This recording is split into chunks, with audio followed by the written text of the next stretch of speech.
രാഹുൽ, ഈ വിവാദങ്ങളെല്ലാം ശ്രദ്ധിക്കുന്നുണ്ടെന്ന് ഞാൻ മനസ്സിലാക്കുന്നു, ശ്രദ്ധിച്ചു കാണും. അപ്പോൾ രാഹുലിന്റെ ഈ ഒരു വിഷയത്തിലെ നിലപാട് നമുക്ക് ആദ്യം അറിയണം. സംഘപരിവാർ ആക്രമണത്തിനൊപ്പമാണോ രാഹുൽ നിൽക്കുന്നത്? മോഹൻലാൽ ഖേദപ്രകടനം നടത്തിയതിനൊപ്പമാണോ നിൽക്കുന്നത്? അതോ ഈ സിനിമയെ പിന്തുണയ്ക്കുന്ന നിലപാടിനൊപ്പമാണോ രാഹുൽ നിൽക്കുന്നത്? ഇത് മൂന്നും ഒന്നാണ്. മോഹൻലാൽ ഖേദപ്രകടനം നടത്തിയത് മാപ്പ് പറച്ചിലല്ല. ഇത് രണ്ടും തികച്ചും രണ്ട് കാര്യങ്ങളാണ്. മോഹൻലാൽ അപ്പോളജൈസ് ചെയ്യുകയല്ല, റിഗ്രറ്റ് എക്സ്പ്രസ് ചെയ്യുകയാണ് ചെയ്തത്. മോഹൻലാൽ മാപ്പ് പറയുകയോ ക്ഷമ ചോദിക്കുകയോ അല്ല, ഖേദപ്രകടനമാണ് നടത്തിയത്. രണ്ട്, അദ്ദേഹത്തിന്റെ വരികൾ ഏകദേശം 1.5 ദിവസം അവരുടെ ടീം പ്ലാൻ ചെയ്താണ് എഴുതിയത്. നമ്മൾ ആ വരികളിലൂടെ തന്നെ കടന്നു പോകണം. അതിൽ അദ്ദേഹം പറയുന്നത് ചിലർക്ക്, അതായത് RSS സംഘപരിവാറിലെ സുഹൃത്തുക്കൾക്ക് അവർക്ക് വിഷമമുണ്ടായി, ആ വിഷമത്തെ ഉൾക്കൊള്ളുന്നു.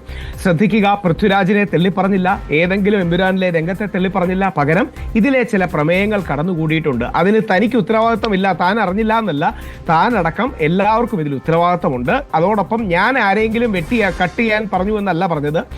എല്ലാവരും കൂടെ ഞങ്ങൾ ഒരുമിച്ച് ചേർന്ന് തീരുമാനമെടുത്തു ഈ ചില രംഗങ്ങൾ അതിൽ നിന്ന് മാറ്റാവുന്നത്. ഇതൊരു വിൻ ആണ്. ഒരു രാജ്യത്തിന്റെ ആത്മാവ് അതിന്റെ സമവായത്തിലാണ്, സമന്വയത്തിലാണ്, ബാലൻസിലാണ്. ലാലേട്ടനെ പോലൊരു വ്യക്തി ആ ബാലൻസ് കണ്ടെത്തി എന്നുള്ളതാണ് അതിന്റെ സത്യം. പൃഥ്വിരാജും ഫേസ്ബുക്കിൽ അദ്ദേഹത്തിന്റെ പോസ്റ്റ് ഷെയർ ചെയ്യുകയുണ്ടായി. ഇതൊരിക്കലും കീഴടങ്ങലായിട്ട് പറയരുത്. ഇതിന്റെ വിഷമം എന്ന് പറഞ്ഞാലേ, ഒരു സൈഡിൽ തീവ്ര ഹിന്ദുത്വവാദികളും മറു സൈഡിൽ തീവ്ര ഇസ്ലാമിസ്റ്റുകളിൽ നിന്ന്, അല്ലെങ്കിൽ തീവ്ര ലെഫ്റ്റിലെ ചില ആൾക്കാരിൽ നിന്ന് ഏത് നിലപാടെടുത്താലും ഒന്നെങ്കിൽ പറയും അമിതമാണെന്ന്, അല്ലെങ്കിൽ പറയും കീഴടങ്ങലാണെന്ന്, അല്ലെങ്കിൽ പറയും ഷൂ നക്കുകയാണെന്ന്.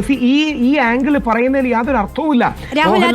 ഈ വിവാദങ്ങളെല്ലാം ഇങ്ങനെ നടക്കുന്ന ഘട്ടത്തിൽ അത്രയധികം പിന്തുണകൾ ഉണ്ടായിരുന്നു ഈ സിനിമയ്ക്ക്. ഇത് വിമർശനങ്ങളായിരുന്നില്ലല്ലോ. രാഹുൽ ശ്രദ്ധിച്ചു കാണുമല്ലോ, ഇത് ആക്രമണം തന്നെയായിരുന്നു, സൈബർ അറ്റാക്ക് ആയിരുന്നു അത് തുടക്കം മുതൽ തന്നെ. അപ്പോൾ ഇപ്പുറത്ത് ഈ സിനിമയെ പിന്താങ്ങിക്കൊണ്ട് ഈ പറയുന്ന ഭരണപക്ഷ പാർട്ടികളും പ്രതിപക്ഷ പാർട്ടികളും പല യുവജന സംഘടനകളും ഒക്കെ രംഗത്ത് വന്നൊരു സാഹചര്യത്തിൽ അത്തരത്തിലൊരു ഖേദപ്രകടനം നടത്തേണ്ട ഒരു ആവശ്യം മോഹൻലാലിനും അണിയറ പ്രവർത്തകർക്കും ഉണ്ടായിരുന്നോ എന്നുള്ളതാണ് ഒരു ചോദ്യം. 100% ഒരു കാര്യം കൂടി, ആക്രമണം എന്ന് പറയുമ്പോഴും ദയവായി ഓർക്കുക, ഔദ്യോഗികമായി BJPയുടെ ഭാഗത്ത് നിന്ന് വളരെ മെച്ചമായ പ്രതികരണമാണ് വന്നത്. ശ്രീ രാജീവ് ചന്ദ്രശേഖർ ആകട്ടെ, ഇതിന് ഏറ്റവും നല്ല നിലപാട് പറഞ്ഞ ശ്രീ BJPയുടെ മറ്റ് പല ആൾക്കാരും, MT രമേശ് ജി ആകട്ടെ, അവരെല്ലാം മിതമായ നിലപാടുകളാണ് പറഞ്ഞത്. എന്നാൽ അണികൾക്ക്, സംഘപരിവാറിന്റെ പ്രവർത്തകർക്ക് പ്രകോപനം ഉണ്ടാകുന്നത് സ്വാഭാവികമല്ലേ. ഇനി ഒരു കാര്യം കൂടെ, എനിക്ക് എമ്പുരാൻ ആദ്യ ദിവസം തന്നെ കണ്ടു, ഇഷ്ടപ്പെട്ടു. ഞാൻ ഇതിലൊരു ഓസ്കാർ അവാർഡ് ധൈര്യത്തിന് കൊടുക്കണം എന്ന് രേഖപ്പെടുത്തിയ വ്യക്തിയാണ്. ആ പോസിറ്റീവ് പറയുന്നതിനോടൊപ്പം 1-2 കാര്യങ്ങൾ അമിതമായി പോകുന്നത് താങ്കൾക്ക് പോലും തോന്നിയില്ലേ? ഉദാഹരണം, നമ്മുടെ ഡാം ബോംബ് വെച്ച് തകർത്ത് 2 ജില്ല ഇല്ലാതാക്കും. അങ്ങനെ ഏതെങ്കിലും ഹിന്ദുത്വവാദിയോ അല്ലെങ്കിൽ ഏതെങ്കിലും ഇസ്ലാമിസ്റ്റോ ഏതെങ്കിലും മനുഷ്യനോ പറയുമോ? അതൊക്കെ കുറച്ച് ഓവറല്ലേ? അപ്പം BJPയിലെ ആരെങ്കിലും ഒരാളെ നന്നായി കാണിക്കായിരുന്നില്ലേ? ഉദാഹരണം, പ്രധാനമന്ത്രി നരേന്ദ്രമോദിക്ക് കോടതികളിൽ നിന്ന് ക്ലീൻ ചിറ്റ് കിട്ടിയതാണ്. പ്രധാനമന്ത്രി നരേന്ദ്രമോദിയോ BJPയിലെയോ ആരെങ്കിലും ഒന്ന് നന്നായി കാണിച്ചൂടെ? എല്ലാ BJPക്കാരും RSകാരും മോശമാണ് എന്ന രീതിയിൽ ചിത്രീകരിക്കുന്നതിന് എന്താ? അങ്ങനെ എന്താണ് നിർബന്ധം? നമ്മൾ അഭിപ്രായ സ്വാതന്ത്ര്യത്തെക്കുറിച്ചും ആവിഷ്കാര സ്വാതന്ത്ര്യത്തെക്കുറിച്ചും പറഞ്ഞുകൊണ്ടിരിക്കുന്ന ഒരു കാലത്ത്, സുപ്രീം കോടതി വരെ അത്തരം നിരീക്ഷണങ്ങൾ നടത്തിക്കൊണ്ടിരിക്കുന്ന ഒരു കാലത്ത് ദിവസങ്ങളെ ആയിട്ടുള്ളൂ. രാഹുൽ അറിയാമായിരിക്കും. അപ്പോൾ അങ്ങനെ ഒരു സാഹചര്യത്തിൽ ഒരു സിനിമയിൽ ഒരു പക്ഷം അല്ലെങ്കിൽ വസ്തുതയെന്ന് ഒരുപാട് പേർ വിലയിരുത്തുന്ന, സമൂഹത്തിന് മുന്നിൽ അത്തരത്തിൽ പറയാൻ കഴിയുന്ന പല വസ്തുതകളും നിൽക്കുന്ന ഒരു കാലത്ത് ഇത്തരം ഒരു സിനിമ എടുക്കുമ്പോൾ, ഞാൻ പറയട്ടെ, നമ്മൾ എത്ര സിനിമകൾ ഇങ്ങനെ വന്നിട്ടുണ്ട്. ഇപ്പോൾ ഇന്ത്യൻ പ്രണയകഥ, അല്ലെങ്കിൽ നമ്മൾ ഈ ക്യൂബ മുകുന്ദൻ പോലുള്ള കഥാപാത്രങ്ങളെയൊക്കെ കണ്ടിട്ടുണ്ട്. എത്രയോ കഥാപാത്രങ്ങൾ, ഇടതുപക്ഷത്തെയും വലതുപക്ഷത്തെയും ഒക്കെ വിമർശിച്ച കഥാപാത്രങ്ങളൊക്കെ വന്നപ്പോഴും അത് വിമർശനങ്ങളായിരുന്നു, ആക്രമണങ്ങളായിരുന്നില്ല. ഒരു സിനിമയ്ക്കും ഇതുവരെ പൂട്ട് വീണിട്ടില്ല, റീ എഡിറ്റ് ചെയ്യേണ്ട സാഹചര്യം ഉണ്ടായിട്ടില്ല. അങ്ങനെയല്ല. ഇന്ത്യൻ പ്രണയകഥ കോൺഗ്രസിനുള്ളിലെ പ്രശ്നങ്ങൾ കാണിക്കുന്ന, എന്നാൽ കോൺഗ്രസിന്റെ നന്മയിലേക്ക് തിരിച്ചു വരുന്ന നായകനാണ്. ക്യൂബ മുകുന്ദൻ ആത്മാർത്ഥമായി കമ്മ്യൂണിസ്റ്റ് പാർട്ടിയിലേക്ക് പോകുന്ന വ്യക്തിയാണ്. അതൊന്നും ഇങ്ങനെ ചിത്രീകരണങ്ങളല്ല. അതായത് ഇപ്പൊ നമ്മുടെ കേരള സ്റ്റോറി വന്നു, ഞാനടക്കം എനിക്കതിൽ ലിമിറ്റേഷൻ ഉണ്ടായിരുന്നു. ഞാൻ ആദ്യം പോയി കാണുകയും ചെയ്തു. മൂന്ന് പെൺകുട്ടികൾക്കുണ്ടായ ദുരനുഭവം 32,000 എന്ന് പർവ്വതീകരിച്ച് കാണിച്ചപ്പോൾ നമ്മളെല്ലാം അതിനെ വിമർശിച്ചില്ലേ? അത് തെറ്റാന്ന് പറഞ്ഞില്ലേ?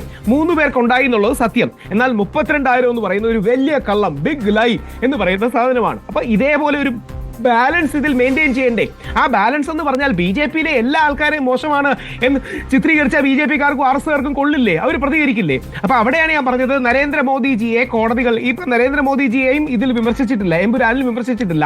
അപ്പൊ ഒരു നരേന്ദ്രമോദിജിയുടെ ക്യാരക്ടറോ മറ്റോ വെച്ച് അദ്ദേഹം അറിയാതെയാണ് നടന്നതെന്ന കോടതിയുടെ അടക്കമുള്ള അദ്ദേഹത്തിന് ക്ലീൻ ചിറ്റ് നൽകിയ വിഷയങ്ങളൊന്നും പരാമർശിക്കാമായിരുന്നു. BJPയുടെ ആൾക്കാരെല്ലാം മോശമാണ്, RSSന്റെ ആൾക്കാരെല്ലാം മോശമാണ്, കേരളത്തെ ബോംബിട്ട് തകർക്കാൻ വരുന്നവരാണെന്നൊക്കെ പറഞ്ഞാൽ ബാലൻസ് ഇല്ലാതാകും. അവിടെയാണ് ലൂസിഫർ ഒന്നാം ഭാഗത്തിന് നല്ല ബാലൻസ് ഉണ്ടായിരുന്നു.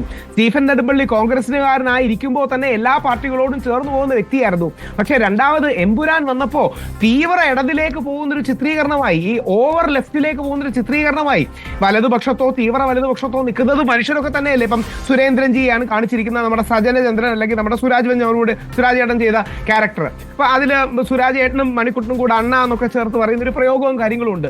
ജീവിച്ചിരിക്കുന്ന ഒരാളല്ലേ സുരേന്ദ്രേട്ടൻ, അപ്പൊ അല്ലെ ശ്രീ സുരേന്ദ്രൻജി. അപ്പം രാഹുൽ പറഞ്ഞതിൽ ഈ സിനിമയിൽ തന്നെ ഇപ്പോ എനിക്കൊന്നും അംഗീകരിക്കാൻ കഴിയാത്ത കാര്യങ്ങളുണ്ടെന്ന് നേരത്തെ എ റഹീം ഒക്കെ പ്രതികരിച്ചിട്ടുണ്ടായിരുന്നു. പക്ഷേ ഞാനതിനെ വിമർശിക്കുകയാണ് ചെയ്യുന്നത്, ആക്രമിക്കുകയല്ല എന്നൊക്കെ പറയുന്നവരുണ്ട്. ഈ സിനിമയിൽ തന്നെ പല പാർട്ടികളെയും രാഹുൽ സൂചിപ്പിച്ചതുപോലെ തന്നെ പല രാഷ്ട്രീയ നേതാക്കളെയും വിമർശിച്ചിട്ടുണ്ട്. അത് വേറൊരു കാര്യം. പക്ഷെ അവരാരും ഇത്തരത്തിൽ ഇങ്ങനെ ആക്രമണം നടത്തുന്നില്ല, ഒരു സൈബർ അറ്റാക്കിലേക്ക് പോയിട്ടില്ല. അതൊക്കെ സോഫ്റ്റ് ആയിട്ടല്ലേ, നമ്മൾ കണ്ണടച്ചിരിട്ടാക്കിട്ട് എന്തായാലും ഓക്കെ രാഹുൽ, എന്തായാലും ഈ ഘട്ടത്തിൽ ഈ ഒരു വിഷയത്തിൽ പ്രതികരിച്ചതിന് നന്ദി.